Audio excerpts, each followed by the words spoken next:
It is still a crazy real estate market out there. We talked to Heather Herr from Private Real Estate Collection, and she answers our questions about when you know it's a good time to buy your first home, all of the things you have to have in a row before you can do that, and we pick her brain about so much more.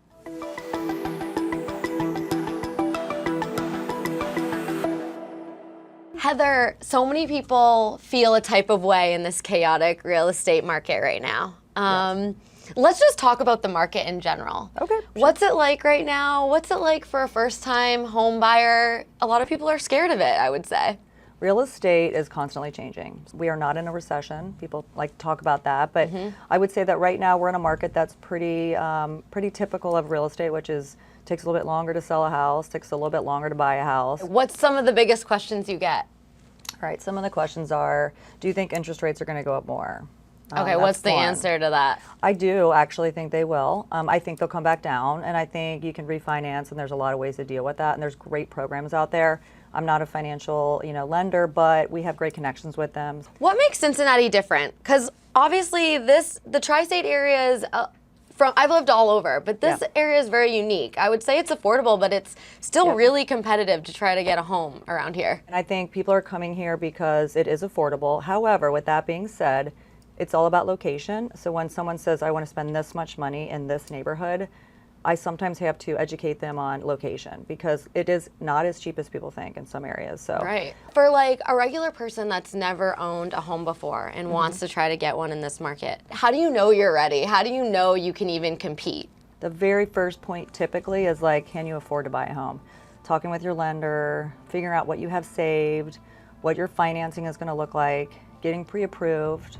And then from there, we can start the process of looking for a home. But that is the most important step for sure. Yeah. What is the average price of a home right now in this area? Like 200 average sales something? price in Ohio is, I'd say anywhere between 250 and 350, and I'd have to check my stats. But I would say probably closer to the 300,000 mark is about average. What do you have to be able to put down this day and age to, because there's a lot of cash offers out there these days, aren't there? There's a lot. In fact, I had a property on the market this weekend that was close to 500,000, and we got 3 cash offers on it. You can buy a house for as little as, nothing down, 2% down, 1% down, 5%. There's programs for everyone.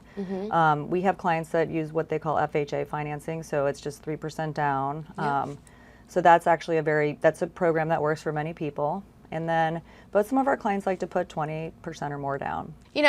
Buying a house will be probably the biggest investment for most people. Do you find it overwhelming for a lot of people, like that they don't understand the process and that it's almost like, what do they call it, buyer's remorse? Like right before you're about to close, they're like, what am I doing? Why am I doing this? Yeah, buying real estate is one of the biggest investments that you'll ever do in your life, and can be very stressful.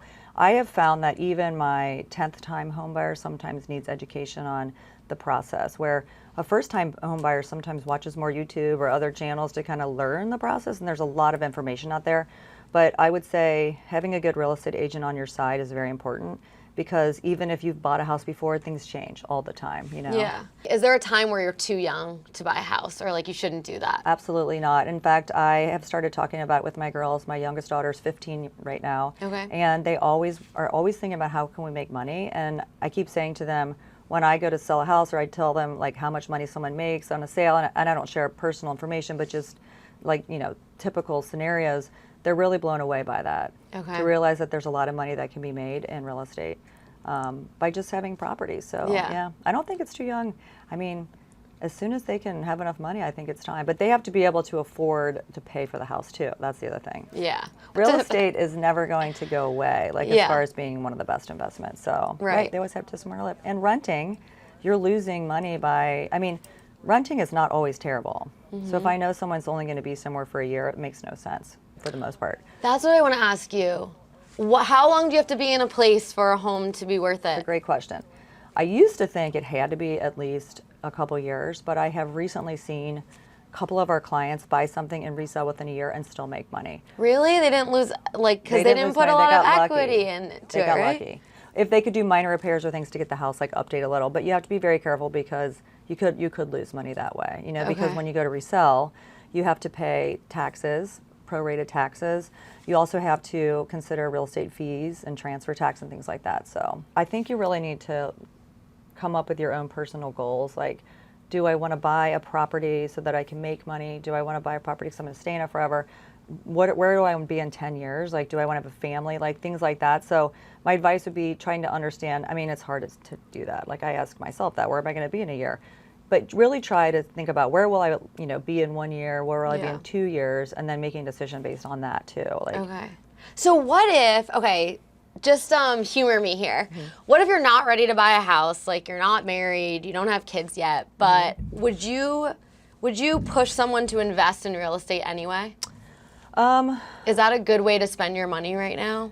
I think that real estate is always the best investment. I think if you can afford it and you want to invest somewhere, I think it's the best way to invest. I really do. I see a lot of people my age and younger right now, and especially in Cincinnati, because there are amazing properties that are maybe blighted right now. They're snatching up like multifamilies and kind of renovating it themselves, maybe living there, renting it out. What do you think about that? So like flipping properties and stuff. I think that we get a lot of investors that want to work with us. I think they're hard to find. I think you have to constantly be looking, knowing your community. I like to believe that a real estate agent should be the mayor of their community.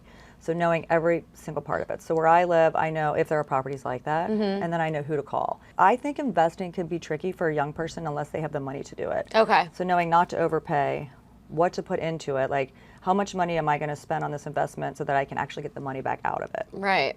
And do you have enough knowledge to do some of this stuff yourself? Yes. What do you think about empowering just other women to kind of step up, have their name on their deed, own their own property, that sort of thing? I think it's very important that women always have their own identity in any relationship. How do you know you have a good real estate agent? Because the real estate market, I feel like everyone I know is like, does real estate on the side, or like just passed their real estate or got their real estate license. How do you know you have a good one? That's a good question. After COVID, I will believe that many of the agents have gotten out of the business. So the side agents are side agents because they can't really make a living just with that one thing. So why has it changed so much? Just because people aren't fleeing the city as much for home ownership? well, there were so many properties on the market and so many people looking, and so everybody was going to be a realtor at that time.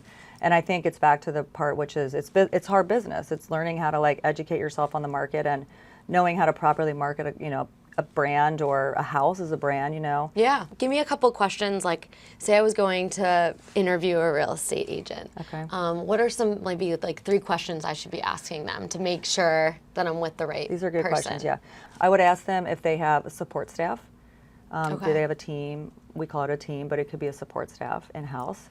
And then the other question would be, what areas do you serve? Do you serve just one neighborhood? Are you all over? And if that, and then how many homes have you sold in those areas too? Yeah. I hear so many people say like, I'm going to wait till the prices come down. Everyone. That's a myth, isn't it? Are the prices ever coming down? I feel like I'm a good example of that because I've been in my current home over 15 years now, and it's my second home in our neighborhood. And so I feel like I like to think about what would I do? And so I would say that you move when you're ready, and the prices and everything else always works itself out. So I do think that the prices have stabilized already, and I think that there is more movement in that. Prices are already coming down a little bit. Houses are on the market longer, a little bit longer, so people are more willing to make an offer. Is it bad when a house is on the market for a long time? Does that really matter? Like, should that be a red flag for you if you like see this house and then you're like, wait, it's been on the market for a long time, I think we're going to see more of that now. Okay. I think during COVID, that means there wasn't hardly any houses on the market very long, but it does usually mean that the price of the house was probably too high to begin with for the condition of the home. Everything sells at the right price. Do you really need a real estate agent, or what do you think about private sales, or when people are like, okay, we're just going to do this ourselves? I absolutely think you need a real estate agent. I think I have a lot of clients that say they're doing things on their own, and that's fine. Not a lot. I have a couple, but I would say that 9 times out of 10, if someone I know is like got their own thing going, it works out okay. But there's always a glitch in the system, and it doesn't always happen during the process. It could happen after. It could happen on their title. It could happen later when they go to resell. So having an agent really helps you with not only during the process, but the end process that also closes out your home. Heather Herr, everyone, and you are everywhere. So tell us where people can find you, where they can contact you. So my company is Private Real Estate Collection, and Team Herr is my company within that. I'm the founder and CEO of that company. And we are right now in Ohio, and my office is here at Fuel Collective. Yeah. And we're also in Kentucky, so we have an office there as well. And we will be going into Florida soon, and then eventually other places as well. Very cool. Heather, thank you so Awesome. much. Your advice Thank was so you. good. Appreciate you. I appreciate it.